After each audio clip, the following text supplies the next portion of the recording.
I got a feeling that today's gonna be a good day. That today's gonna be a good, good day. Ooh. That is totally my theme song for the weekend because I am headed to Kenai. Yay! Me and my roommate are going to be going out and having fun for the whole weekend. We're going to stay down in one of the sister hotels to the one that I work in, and we're going to have a whole lot of fun buzzing around Kenai and down on the spit, you know, and doing stuff like that. So it's going to be really fun, and we're going to film the whole way down and the whole way up, and while we're running around in Soldotna and Kenai. It's going to be a blast, I'm telling you. So I watch a great amount of YouTube videos every single night. I mean, more than I probably should. Ever. Totally addicted. But I watch a lot of tutorials, I watch other artists, I watch other comedians, people that interest me. Sometimes I watch news. Sometimes I watch nonsense. I watch a lot of different people that are really interesting to me. I definitely love, gotta give the shout out to my favorites, which are Michael Buckley for What the Buck, and Shane Dawson, and iJustine, and Philip DeFranco is definitely one of my favorites. He's pretty cool. So I went to Harry Potter and the Deathly Hallows. That was a blast. No spoilers, I won't say anything about the movie, you don't have to worry. I will say though that I give it a 9 out of 10. And that's saying a lot because I'm very picky about the movies. I think that it was a very, very entertaining movie and everybody needs to go see it, and it has made me totally excited for part 2. What is this? 2. So, since I'm going to Kenai for the weekend, I figured I would look up Anchorage Daily News and see what kind of things have been going on in Kenai and the Soldotna area. I found 3 stories that really perked my interest just because they're stupid and funny. Like, really, people. Think with your minds. It works if you use it. Otherwise, the cogs get kind of squeaky and start rusting. But the first story that I came across is about these 10 guys in a hockey team.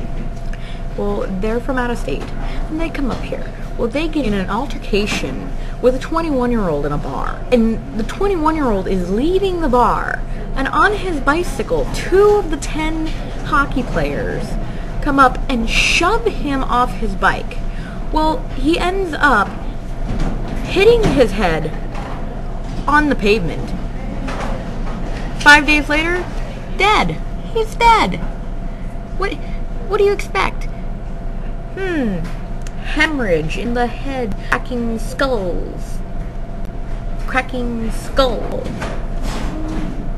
brain damage, dead. So 2 out of the 10, the 2 that actually pushed the guy off the bike are getting charged with being party to felony murder. And the others are getting suspended from the hockey team for the rest of the season. But they can come back next year. Yay! Sounds like a great idea. They're party to murder, but they get to go back to hockey next year. Darn that punishment. But you know what that really gets me is I've seen this on TV before, 3 years ago. CSI had a whole episode where, same kind of situation, bar fight, guy goes to leave the fight and you know, go on his way and just leave it. And the guy who wants to continue the fight has a big dolphin emblem on his ring. Punches the guy in the back of the head, causes a hemorrhage. 2 days later, the guy dies. So, you know, you'd think that from watching TV, you might learn that, you know, these kind of things are bad to do and that everything has consequences and that you should maybe think about what you're doing before you do it. Especially when it involves, you know, potentially, you know, motorized vehicles and, you know, pushing them off and head injuries. These are bad things. Bad things. Really, people? Really? Now, realistically, this isn't funny at all. It just goes to show everything has consequences. And you should always remember that. Which brings me to my second story. So, 12-year-old boy is walking to the bus stop, or like walking to the bus stop, and while this is happening, he gets attacked by a mother brown bear. The kid, who is lucky to have survived, 12 years old, remember, 12 years old. The only reason he survived and only got minor puncture wounds, remember, minor puncture wounds, and I'm telling you, a bear's claw is seriously bigger than my index finger. There's a stuffed bear in my work, and it's huge. Minor puncture wounds, because the kid had a backpack on, so when the bear swiped, it got the backpack, got most of the brunt. The kid hits the ground and stops moving. The bear runs off, and the kid calls his dad on his cell phone, and the dad comes and picks him up and takes him to the hospital. On the way to school, he gets attacked by a bear. 12 years old. Can you imagine if it was a first grader? I mean, that's scary. What? And the thing that gets me the most is I see every day when I go to work, well, for me it's when I'm getting off work, these kids sitting in little huddles, all alone. No parents, mind you. You know, it's pitch black, and there are no parents. And they are from kindergarten and up.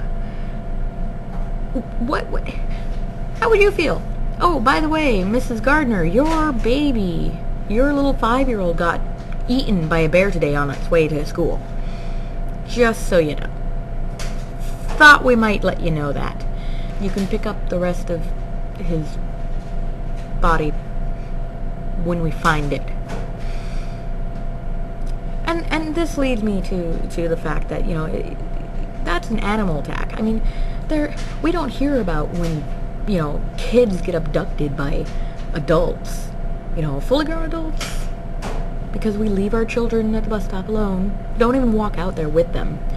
I mean, you could take 2 seconds from your day, 2 seconds, 5 minutes to walk down to the bus stop, wait for the bus, and make sure that your kid at least gets on the bus safely. Would that be absolutely so terrible? Then, stupid becomes stupider. In Kenai, a woman is going to go and make a illegal drug sale of prescription drugs. Well, she is texting the person that she's going to sell this to, but it turns out that she texted the wrong person. Problem. Of all the people that she could text, it happened to be a Alaska State Trooper that was off duty.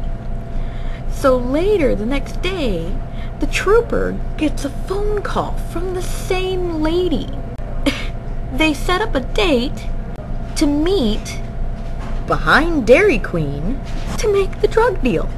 So the one lady who is going to sell the drugs to the trooper, that she doesn't know is a trooper, tells the trooper, oh, by the way, I don't have a prescription for this. I stole it from my mom. By the way, it's on sale for $40. Cuffs. So the trooper arrests the lady, later finds more stolen prescription drugs in her car, and this lady's still in jail. So the point, as Philip DeFranco would say, is if you're going to do something stupid, don't go and do something stupider. Anyway, so I found these stories because I was going to be going down to the Kenai this weekend, and we'll be filming the whole way down, the whole way up. It'll be fun, fabulous, exciting. You'll get to see your first, images of my friend Heather, and hopefully you'll see much more of her. And we'll be uploading on my iPhone updates as we go down, and then we will also be having more that will be done at the end of the weekend. So hope to see you then. Subscribe, comment, any questions, anything you want to see happen, let me know. We'll have lots of fun. Bye.